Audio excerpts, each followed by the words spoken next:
Welcome student, स्वागत है आप सभी का आपके अपने YouTube channel home education point में।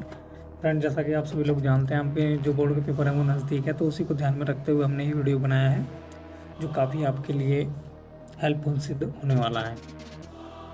सबसे पहले मैं बताना चाहूँगा कि ये वीडियो एसिड और बेस जो चैप्टर है आपका अम्ल और क्षार, उसके ऊपर पूरा का पूरा डिपेंड है। इसमें हमने अम्ल जो टॉपिक है उसके बारे में पूरा विस्तार से डिस्कस किया है ताकि आपको कोई भी प्रॉब्लम किसी तरह की ना आए। अम्ल के बारे में हम डिस्कस करने वाले हैं। सबसे जो आसान डेफिनेशंस हैं वो इसके अंदर में यूज़ की गई हैं। नोट्स का लिंक डिस्क्रिप्शन बॉक्स में आपको दे दिया जाएगा ताकि आप वहाँ से अच्छे से पढ़ सकें। यहाँ से आप सीख सकते हैं और वहाँ से आप पढ़ सकते हैं। सबसे पहले डिस्कस करने वाले हैं अम्ल के बारे में। तो अम्ल क्या होते हैं, वो पुरानी अवधारणा जो थी उसके बारे में हम आपको बताने वाले हैं। अम्ल कौन से पदार्थ होते हैं? वे पदार्थ होते हैं जो स्वाद में खट्टे होते हैं, जो नीले लिटमस को क्या कर देते हैं, लाल कर देते हैं, वो अम्ल कहलाते हैं। सबसे पहले जो अम्लों को पहचाना जाता था वो खट्टेपन से ही अम्लों को पहचाना जाता था। स्वाद में जो खट्टी होती थी चीज़ें वो अम्ल होती थी, और जो फिर बाद में पता लगा कि नीले लिटमस को जो लाल कर देंगी वो क्या होंगी, वो सारी चीज़ें अम्ल होंगी। जैसे एग्जाम्पल में आपको सिरका, नींबू, कच्चा आम, इमली इत्यादि जो ये सभी चीज़ें हैं ये क्या हैं, अम्ल के कुछ एग्जाम्पल हैं। यहाँ पे कोई भी उस तरह का एग्जाम्पल नहीं दिया गया है जिसका रासायनिक सूत्र लिखा गया हो, सिर्फ आपको नॉर्मली लैंग्वेज में यहाँ पे दिया गया है। अवधारणा जो ये थी आपकी, ये पूर्ण रूप से चल नहीं सकी क्योंकि सभी चीज़ों को आप टेस्ट के ही उससे नहीं बता सकते कि अम्ल है या क्षार है। कुछ चीज़ों का टेस्ट नहीं होता है फिर भी वो अम्ल होती हैं और क्षार होती हैं। तो ये अवधारणा यहाँ पे फेल हो जाती है। उसके बाद में दूसरी अवधारणा आती है। आर्हीनियस का जो नियम था उसके अनुसार उसने अपनी एक नई डेफिनेशन दी है। आर्हीनियस ने उसी के अनुसार काफ़ी प्रचलित डेफिनेशन है ये। अम्ल वे पदार्थ हैं जो जलीय विलयन में H+ आयन देते हैं और जो स्वाद में क्या होते हैं, खट्टे होते हैं। पुरानी डेफिनेशन से ही नई डेफिनेशंस आती हैं। यहाँ पे भी अम्ल खट्टे होते हैं, वो क्या होते हैं, खट्टे होते हैं हम सारे। तो यहाँ भी वो पॉइंट दिया गया है और ये है भी। अम्ल तथा उसके स्रोत, ये कुछ स्रोत यहाँ पे आपको दे दिए गए हैं, बता दिए गए हैं। नॉर्मली आपकी जानकारी के लिए, ज़रूरी ऐसा नहीं है कि बिल्कुल बोर्ड में पूछा जाएगा। हो सकता है पूछा जाए, हो सकता है नहीं भी पूछा जाए, बस जानकारी के लिए आपको यहाँ पे दे दिए गए हैं। जैसे कि नींबू, नारंगी तथा संतरा, ये सारी चीज़ें खट्टी होती हैं स्वाद में, इसीलिए ये अम्ल हैं और इनके स्रोत दिए गए हैं। इनसे कौन सा अम्ल आपको प्राप्त होता है, तो वो आप देख सकते हैं। जो नारंगी है, नींबू है, संतरा है, ये सारे के सारे फल हैं और ये खट्टे होते हैं। सिट्रिक अम्ल इनसे प्राप्त होता है आपको। उसके बाद हम बात करते हैं सिरका तथा क्षार। इनसे आपको कौन सा अम्ल प्राप्त होता है? एसिटिक अम्ल। सिरका तथा क्षार से आपको एसिटिक अम्ल प्राप्त होता है। उसके बाद में दूध से कौन सा अम्ल प्राप्त होता है? लैक्टिक अम्ल दूध से आपको प्राप्त होता है। उसके बाद में मक्खन आता है। मक्खन से आपको कौन सा अम्ल प्राप्त होता है? ब्यूटरिक अम्ल जो है, ब्यूटरिक अम्ल वो आपको मक्खन से प्राप्त होता है, ब्यूटेरिक अम्ल। और ये बस ऐसा ही नॉर्मली आप याद रख लेंगे। याद रहता तो ठीक, नहीं रहता तो ठीक। वैसे पूरी संभावना नहीं है कि ये चीज़ें आए, बस ये तो जानकारी के लिए आपको इसमें पॉइंट में हमने दे दी है। आगे जो पॉइंट आएंगे उनमें हम इस तरह की कोई भी चीज़ें नहीं देंगे। तो यहाँ पे हम बात करते हैं इमली तथा अंगूर से टार्टरिक अम्ल आपको प्राप्त होता है। उसके बाद में लाल चींटी जो होती है उससे आपको कौन सा अम्ल मिलता है? फॉर्मिक अम्ल। मतलब कहने का ये, लाल चींटी के अंदर कौन सा अम्ल होता है? फॉर्मिक अम्ल अधिक मात्रा में होता है। जब वो काटती है तो हमारे अंदर फॉर्मिक अम्ल इंजेक्ट कर देती है। चाय में टैनिक अम्ल होता है। चींटी जो दूसरे वाली होती है ब्लैक कलर की, उसमें मेथनोइक अम्ल होता है। सोडा वाटर में कार्बोनिक अम्ल होता है। टमाटर में ऑक्जेलिक अम्ल होता है, जिसके कारण पेट में पथरी हो जाती है, वो ऑक्जेलिक अम्ल के ही वजह से हो जाती है। कैल्शियम जो इकट्ठा हो जाता है वो सब इसी का कारण है, ऑक्जेलिक अम्ल का। उसके बाद में ये हमारी टेबल समाप्त हो चुकी है। आप इसको पूरे ध्यान से देख सकते हैं बस एक बार। नॉर्मली अम्लों के प्रकार आयनन के आधार पर। अम्ल आयनन के आधार पर दो प्रकार के होते हैं। पहला प्रबल, दूसरा दुर्बल। स्ट्रॉन्ग और वीक एसिड, ये प्रकार होते हैं आयनन के आधार पर। डेफिनेशन देखते हैं। वे अम्ल जो जल में, पानी में पूर्णतः आयनित हो जाते हैं या घुल जाते हैं, ये कह सकते हो आप। आयनित का मतलब ये है पूर्ण तरीके से, बिल्कुल वो उसमें घुल जाते हैं, बिल्कुल पूर्ण तरीके से। सामान्यतः खनिज अम्ल प्रबल होते हैं। जो हमारे खनिज अम्ल होते हैं, जो आप किससे निकालते हो? धरती से निकलते हैं खोद करके, वो क्या होते हैं? प्रबल होते हैं सभी के सभी अम्ल। जैसे कि example for H2SO4, HCl, HNO3, ये क्या है? खनिज अम्ल हैं। और कैसे हैं? दोनों तीनों प्रबल अम्ल हैं, सारे के सारे जो यहाँ पे एग्जाम्पल में आपको दिए गए हैं। इससे अलग भी काफ़ी सारे एग्जाम्पल हैं, यहाँ पे जरूरी एग्जाम्पल जो मोस्ट हैं वो आपको दे दिए गए हैं ताकि आपको ज़्यादा याद करने की ज़रूरत ना पड़े। उसके बाद में दुर्बल अम्ल आता है, दुर्बल एसिड, वीक एसिड, मतलब वे अम्ल जो जल में पूर्णतः वियोजित या आयनित नहीं होते हैं दुर्बल अम्ल कहलाते हैं। और प्राप्त कहाँ से होते हैं ये प्राप्त होते हैं पेड़ पौधों से, सामान्यतः पादपों से क्या प्राप्त होते हैं, दुर्बल अम्ल प्राप्त होते हैं, जैसे HCN, CH3, COOH, HCOOH। ये आपको प्राप्त होते हैं कहाँ से, पेड़ पौधों से, पादपों से। पहला HCN है, दूसरा CH3COH है, फिर है HCOOH। अब सांद्रता के आधार पर हम इनको वर्गीकृत करने वाले हैं। सांद्रता के आधार पर दो तरह के अम्ल होते हैं, पहला सांद्र अम्ल, दूसरा तनु अम्ल। वो दोनों अम्ल डेफिनेशन सहित हम देखने वाले हैं विद एग्जाम्पल। सबसे पहले सांद्र अम्ल की डेफिनेशन देखते हैं।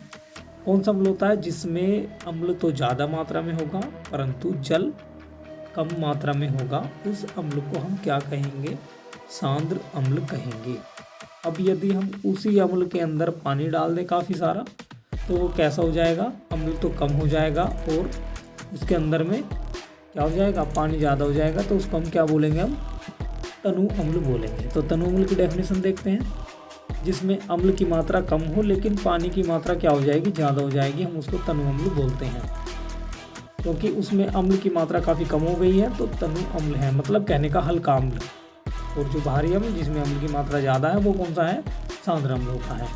अम्लों के सामान्य गुण हैं कुछ, वो आप देख लेंगे क्योंकि क्वेश्चन में पूछा जा सकता है कि अम्ल की डेफिनेशन दीजिए और उसके कुछ सामान्य गुण भी लिखें। कोई सा भी रासायनिक गुण आ सकता है, जो हमने यहाँ पर अधिकतर ये है कि कोशिश की है कि सारे अम्ल के जो गुण हैं वो यहाँ पे हम लिख दें अच्छे से। सबसे पहला ये स्वाद में खट्टे होते हैं, उसके बाद में ये नीले लिटमस को लाल कर देते हैं, ये जलीय विलयन में H+ आयन देते हैं, सभी अम्ल खट्टे होते हैं, खट्टे फलों से अम्ल प्राप्त होता है या सभी अम्ल खट्टे होते हैं। प्रबल अम्ल प्रबल संचारक होते हैं, इसका अर्थ ये है कि ये जो अम्ल होते हैं आपके, ये प्रबल संचारक होते हैं। प्रबल अम्ल क्या कारण है, मतलब क्या मतलब है इनका, मतलब ये है कि अगर कागज़ या किसी भी चीज़ को, किसी चीज़ के ऊपर भी अम्ल को डाल देते हैं प्रबल को, तो वो क्या कर देगा, उसको क्षति पहुंचा देगा। क्षति पहुंचाएगा मतलब उसको बेकार कर देगा, उसको गला देगा या फूंक देगा, तो उसी को कहते हैं प्रबल अम्ल प्रबल संचारक होते हैं। मतलब जो प्रबल अम्ल है वो प्रबल संचारक है, मतलब उनका प्रभाव किसी भी चीज़ पर बहुत ही अधिक पड़ेगा। अब उसके बाद में बात करते हैं विद्युत चालकता। अम्ल का जलीय विलयन जो अम्ल होता है, अम्लों का जलीय विलयन जो होता है वो विद्युत का क्या होता है, सुचालक होता है। किसकी वजह से होता है, H+ आयन की वजह से वो विद्युत का सुचालक होता है। क्षारों से अभिक्रिया, ये पॉइंट यहाँ पे भी ऐसा ही आया है और इसी तरह का आएगा क्षार के अंदर भी, क्योंकि क्षार में भी ये पॉइंट काम करेगा और अम्ल में भी ये पॉइंट जू का तू ऐसा कैसा ही काम करने वाला है। क्षारों से अभिक्रिया, अम्ल क्षारों से अभिक्रिया करके उनके प्रभाव को खत्म कर देते हैं, लवण व जल का निर्माण करते हैं। यहाँ पे हमसे पॉइंटों में थोड़ी सी प्रॉब्लम हो गई है, यहाँ पे लवण और जल बनता है ऐसा आना था, परंतु ये थोड़ी सी मिस्टेक है, इसको हम अपडेट कर देंगे अपने नोट्स में, तब आपको प्रोवाइड कराएंगे। इस प्रक्रिया को क्या कहते हैं, उदासीनीकरण प्रक्रिया कहते हैं। कौन सी प्रक्रिया को कहते हैं, जब अम्ल क्षार से अभिक्रिया करते हैं और अम्ल जो है वो क्षारों का प्रभाव नष्ट कर देते हैं या क्षार अम्ल का प्रभाव नष्ट कर देते हैं, तो उस अभिक्रिया को हम क्या कहते हैं, उदासीनीकरण अभिक्रिया कहते हैं। और उस अभिक्रिया में क्या क्या बनता है, उसमें बनता है जल और लवण। अम्ल क्षार से क्रिया करेगा, क्या बनाएगा, लवण बनाएगा और एक जल बनाएगा। क्लियर है। उसके बाद धातु कार्बोनेटो व धातु बाइकार्बोनेटो से अगर कोई भी अम्ल रिएक्शन करेगा तो वो क्या बनाएगा, लैंग्वेज में भी लिख के दिया है, सारी चीज़ें यहाँ पे आपको मैंने समझा दी हैं। HCl NaOH से क्रिया करेगा तो NaCl बनाएगा और H2O बनाएगा। उसके बाद में बाइकार्बोनेट पढ़ते हैं, फिर हम बाइकार्बोनेट जो हैं उससे अगर कोई अम्ल क्रिया करेगा तो क्या क्या वो बनाने वाला है, इसके बारे में हम पढ़ने वाले हैं। जैसे कि कोई भी अम्ल है वो अगर बाइकार्बोनेट से या कार्बोनेट से क्रिया करेगा सिंपली, तो वो क्या बनाएगा, सबसे पहले एक लवण बनाएगा, फिर CO2 गैस बनाएगा और उसके बाद में जल बनाएगा। इस तरह के डेफिनेशन और सारी चीज़ें हमने नीचे लिख करके आपको बता दी हैं कि इस तरह से वो बनाएगा। सबसे पहले हमें कोई भी क्या लेंगे, बाइकार्बोनेट या कार्बोनेट लेंगे, तो हमने कार्बोनेट क्या लिया है, CaCO3 लिया है। और रिएक्शन किससे कराई है, उसकी H2SO4 से कराई है। जैसे H2SO4 से वो रिएक्शन करेगा, सबसे पहले लवण बनाएगा। लवण क्या चीज़ है, 11 है CaSO4। फिर क्या बनाएगा, कार्बन डाइऑक्साइड बनाएगा जो क्या है CO2। फिर क्या बनाएगा, जल बनाएगा H2O। यहाँ पे आपको लैंग्वेज में दिखाया है धातु कार्बोनेट व धातु बाइकार्बोनेट से अगर कोई अम्ल रिएक्शन करेगा तो क्या बनाएगा, लवण, कार्बन डाइऑक्साइड और जल, 3 चीजें वो बनाएगा। कोई भी धातु कार्बोनेट हो या धातु बाइकार्बोनेट हो, वो यही चीजें बनाएगा लैंग्वेजली। और यहाँ पे आपको सूत्र के अनुसार भी सारी चीज़ें यहाँ पे, इक्वेशन के अनुसार भी यहाँ पे, रासायनिक समीकरण के रूप में भी आपको सारी चीज़ें यहाँ पे दी गई हैं, हिंदी में लिख के दी गई हैं, डेफिनेशंस लिख के दी गई है।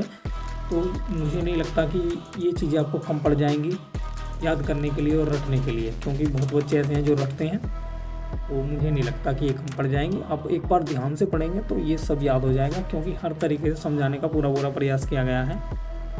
वीडियो भी मैंने काफ़ी अच्छी बनाई है ताकि समझ में आ जाए। और नोट्स तो मुझे नहीं लगता कि नोट्स थोड़ा सा भी इधर उधर है, सबसे अच्छा नोट्स मैंने बनाने की कोशिश करी है, क्योंकि कई किताबों का निचोड़ मैंने इस नोट्स के अंदर आपको दे दिया है। आपको ये दिखाया गया CaCO3 से क्रिया जब एक H2SO4 मतलब एक कोई अम्ल क्रिया करेगा तो क्या क्या बना देगा, CaSO4 बना देगा जो क्या है एक लवण है, उसके बाद में CO2 और फिर H2O बना देगा। उसके बाद में धातुओं से क्रिया अगर कोई अम्ल करता है तो क्या होता है, आप सभी लोगों को ये पॉइंट यहाँ पे ऐसा मिलेगा, और जब आपका धातु और अधातु चैप्टर चलेगा तब भी ये पॉइंट आपको जू का तू मिलेगा। जब भी कोई धातु किसी भी अम्ल से रिएक्शन करेगी, कोई भी धातु किसी अम्ल से यदि रिएक्शन करती है जो सक्रिय है, तो वो क्या बनाएगा, एक तो हाइड्रोजन गैस सबसे पहले बाहर निकालेगी। ये तो पॉइंट मान लो, हर धातु जब किसी भी अम्ल से क्रिया करती है तो ये होता जरूर है, हाइड्रोजन गैस बाहर जरूर निकलेगी। तो क्या निकलेगा, एक तो हाइड्रोजन गैस बाहर निकलेगी और क्या बनेगा, लवण एक आपका बन जाएगा, मतलब एक सॉल्ट बनेगा और दूसरा हाइड्रोजन गैस उसकी बाहर निकलती जाएगी। ये आपको याद रखना है, क्योंकि ये पॉइंट आपको 2 जगह काम करने वाला है, एक तो यहाँ पर एक धातु और अधातु में काम करने वाला है। यही पॉइंट बिल्कुल वैसा का वैसा ही। अभी आप अम्लों के उपयोग पढ़ेंगे, क्योंकि हो सकता है कि आपसे कोई उपयोग दे दे और पूछ ले, हो सकता है कि उपयोग आपसे पूछ ले डायरेक्ट, दोनों चीज़ें हो सकती हैं। तो सबसे पहले सल्फ्यूरिक अम्ल का उपयोग पढ़ेंगे। सल्फ्यूरिक अम्ल का उपयोग लेड बैटरियों में, पेट्रोलियम उद्योग में, प्लास्टिक कृत्रिम रेशे बनाने में, उर्वरक निर्माण करने में किया जाता है। इन सारी चीज़ों में किसका उपयोग किया जाता है, H2SO4 सल्फ्यूरिक अम्ल का प्रयोग किया जाता है। उसके बाद में नाइट्रिक अम्ल के बारे में आप बात करेंगे, बात करेंगे। नाइट्रिक अम्ल होता है HNO3। नाइट्रिक अम्ल का उपयोग सोने चांदी के शोधन में किया जाता है, ठीक है। उर्वरक औषधि विस्फोटक पदार्थ बनाने में किया जाता है। एक विस्फोटक पदार्थ है नाइट्रोग्लिसरीन, ट्राई नाइट्रोग्लिसरीन। वो एक विस्फोटक पदार्थ है जो किससे बनता है, HNO3 से बनता है। ग्लिसरीन की रिएक्शन जब HNO3 से कराते हैं तो तब वो पदार्थ बनता है, और वो काफ़ी विस्फोटक पदार्थ है। उसके बाद में आता है हाइड्रोक्लोरिक अम्ल का उपयोग किसमें किया जाता है, वस्त्र उद्योग में करते हैं भाई। हाइड्रोक्लोरिक जो अम्ल है उसका उपयोग किसमें करते हैं, वस्त्र उद्योग में करते हैं। तो वस्त्र का उद्योग होता है, वस्त्रों का जो कार्य होता है उसमें उसका उपयोग किया जाता है। उसके बाद में हम आते हैं कपड़े से जंग या दाग के जो धब्बे हटाने में ऑक्जेलिक अम्ल का उपयोग किया जाता है। जो आपका ऑक्जेलिक अम्ल है उसका उपयोग किस में किया जाता है, कपड़ों से दाग धब्बे या जंग को हटाने के लिए इसका उपयोग ऑक्जेलिक अम्ल का उपयोग हम लोग करते हैं। ये जो हमारी केमिस्ट्री है ये हमारे दैनिक जीवन में काफ़ी ज़रूरी है, आपको पता भी होगा, तो इसीलिए ध्यान से पढ़ें इसे। उसके बाद में HCl खाना पचाने में सहायक होता है। जो हमारा जो अमावस्या है उससे कहाँ तक ग्रंथि से स्रावित होता है और कहाँ पेट में जो है खाने को पचाने का कार्य करता है। ये टॉपिक, ये पॉइंट यहाँ पर और बायो में दोनों जगह काम करेगा, क्योंकि बायो में भी आ सकता है और यहाँ भी ये पॉइंट आपका आ सकता है। HCl का उपयोग स्टार्च से ग्लूकोज बनाने में भी किया जाता है। किस में किया जाता है, स्टार्च से ग्लूकोज बनाने में उत्प्रेरक के रूप में किया जाता है। जो उत्प्रेरक है उसको आप जो 11th में आएगा एक चैप्टर पूरा का पूरा उत्प्रेरक, उसमें आप अच्छे से इसको पढ़ेंगे। यहाँ पर सिर्फ आपको उतना पढ़ना है जितना आपके काम आएगा। इसमें क्या जाता है, सेल का उपयोग स्टार से ग्लूकोज बनाने में किया जाता है। किसके रूप में? उत्प्रेरक के रूप में इसका उपयोग किया जाता है। यहाँ तक आपका जो चैप्टर है उसका एक जो पूरा का पूरा टॉपिक है एसिड, वो बिल्कुल अच्छे से ख़त्म हो चुका है। एक नोट पॉइंट और दिया गया है, अम्लों में सबसे शक्तिशाली जो HNO3 होता है, ये नोट पॉइंट दिया गया है बस यहाँ पे। आशा करते हैं कि ये जो हमारी वीडियो है ना, ये आपको बहुत पसंद आई होगी, क्योंकि इसमें एक पूरा पूरा टॉपिक जो है एसिड, वो हमने बिल्कुल अच्छे से निपटा दिया है। अगला जो हमारा वीडियो आएगा उसमें हम क्षार को बिल्कुल अच्छे से ख़त्म कर देंगे, बिल्कुल इस तरह से जैसे ये वाला पॉइंट हमने ख़त्म करा है। कैसे कैसे ये ऐसे ख़त्म करा है, पहले पुरानी डेफिनेशन, उसके बाद में नई डेफिनेशन के बाद में जो है आयनन के आधार पर, सांद्रता के आधार पर, फिर उसके भौतिक गुण, फिर भौतिक गुण के